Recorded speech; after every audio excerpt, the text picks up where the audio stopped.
So I'm from South Africa, as you mentioned. You moved to LA for a short period and ended up staying there for 14 years, working on prime time television shows such as Whose Line Is It Anyway? And mostly as Goddess Hathor. How do you pronounce that? Hathor. Hathor. Hathor. Hathor. In Hathor? the Yeah. in the Stargate television series, MGM and SKY. Was this the acting highlight for you? Was that the most exposure? I think it was a combination of things. It's certainly at the time it wasn't because I was on Stargate in their first season. So and I think like midway through the first season. So it was so different. Like kids don't understand today how different TV was. Yeah. There was no binge watching, there was no streaming, there was no internet.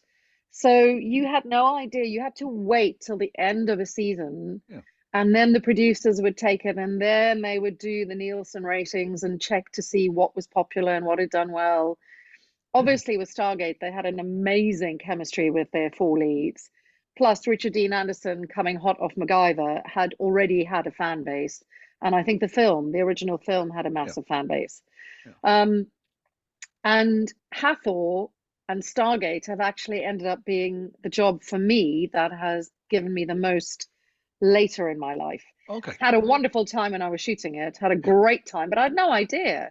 I went in, I did a week, did my episode, got a lovely call at the end of the first season saying the character's really popular. We're going to bring you back for like a cliffhanger, which they did. Yeah.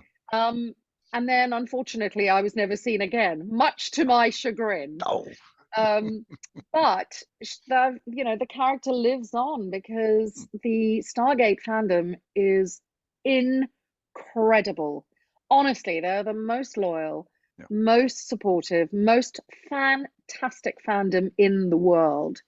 And because of that, I've been able to travel and go to Australia and Atlanta and all sorts of things, all because of Hathor. So yes, I would say it was a definite highlight. Brilliant.